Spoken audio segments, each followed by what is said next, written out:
नमस्कार सभी को। भारत भूगोल के महत्वपूर्ण प्रश्न आइए शुरू करते हैं। तो पहला है, अरावली पर्वत श्रृंखला का अत्यधिक विस्तार किस राज्य में है? तो इसका सही उत्तर हो जाएगा ऑप्शन सी, अरावली पर्वत श्रृंखला का लगभग 80% विस्तार राजस्थान में है। और आपको बता दें कि दक्षिण में गुजरात के पालमपुर से शुरू होकर राजस्थान से होते हुए दिल्ली तक 800 किलोमीटर की लंबी पर्वत श्रृंखला है। इसका 80% भाग राजस्थान में है और यह सबसे पुराना पर्वत है। ये कई बार एग्जाम में पूछा गया है कि निम्नलिखित में से कौन सा सबसे पुराना अथवा ओल्डेस्ट पर्वत है। तो अरावली पर्वत सबसे पुराना पर्वत है। और इस अरावली पर्वत का सर्वोच्च शिखर माउंट आबू पर गुरु शिखर है, जिसकी ऊंचाई 1722 मीटर है। और माउंट आबू पर ही जैन धर्म का प्रसिद्ध दिलवाड़ा मंदिर भी स्थित है। तो ये दिलवाड़ा मंदिर भी पूछा जा सकता है कि किस पर्वत श्रृंखला पर दिलवाड़ा मंदिर स्थित है। तो आप इसको नोट डाउन कर लीजिए, नोट्स इंपॉर्टेंट है।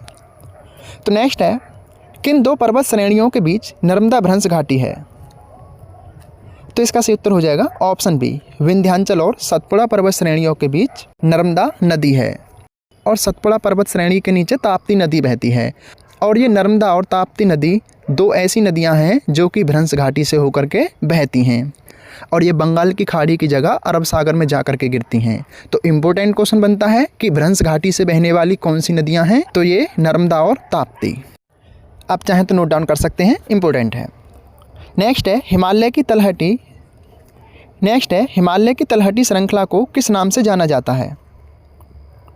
तो इसका सही उत्तर हो जाएगा ऑप्शन डी, हिमालय की तलहटी श्रृंखला को शिवालिक के नाम से जाना जाता है। यानी कि हिमालय के सबसे निचली जो श्रृंखला है वो शिवालिक है।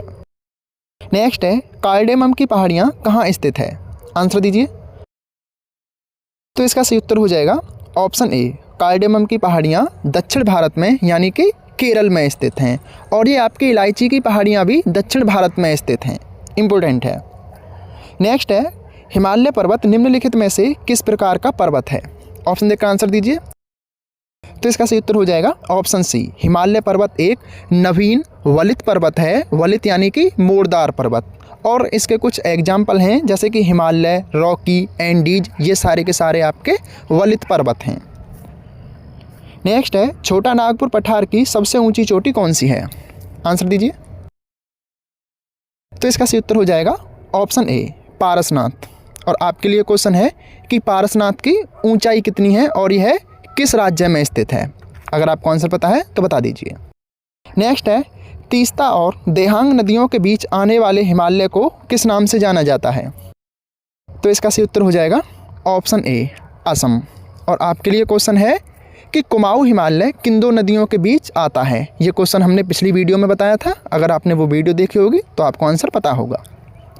नेक्स्ट क्वेश्चन है, हिमालय की सबसे बाहरी पर्वत श्रेणी कौन सी है? आंसर दीजिए। तो इसका सही उत्तर हो जाएगा ऑप्शन डी, हिमालय की सबसे बाहरी श्रेणी शिवालिक है। एक्चुअली हिमालय को प्रमुख 4 भागों में विभाजित किया गया है, जिसमें सबसे ऊपरी हिमालय है ट्रांस हिमालय, उसके बाद है ग्रेटर हिमालय जिसको हम मुख्य हिमालय भी कह सकते हैं, फिर नीचे आता है निम्न हिमालय अथवा मध्य हिमालय, और फिर सबसे नीचे आता है शिवालिक। और कभी कभी आपके एग्जाम में सिर्फ ये ऑर्डर पूछ लिया जाता है, उत्तर से दक्षिण, दक्षिण से उत्तर। तो आप इसको याद रखिएगा। नेक्स्ट क्वेश्चन है, नंदा देवी चोटी किस राज्य में अवस्थित है? आंसर दीजिए। तो इसका सही उत्तर हो जाएगा ऑप्शन बी, नंदा देवी चोटी उत्तराखंड में स्थित है। नेक्स्ट है, एलोरा, अजंता, बालघाट, सतमाला और एलिफेंटा की पहाड़ियाँ किस राज्य में स्थित हैं? तो इसका सही उत्तर हो जाएगा ऑप्शन सी, ये सभी महाराष्ट्र में स्थित हैं। और ये एलोरा अजंता की गुफा भी महाराष्ट्र में ही स्थित हैं।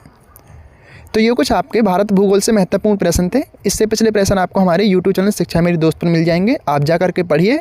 और आपको इस भारत भूगोल की सीरीज़ में काफ़ी अच्छे प्रश्न प्रोवाइड कराए जा रहे हैं जो कि आपको आरओ, एआरओ और बाकी सारे एग्जाम के लिए भी इम्पोर्टेंट हैं।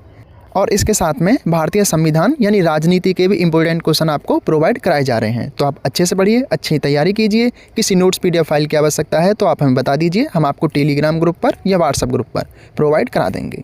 धन्यवाद। पढ़ते रहिए, अच्छी तैयारी कीजिए।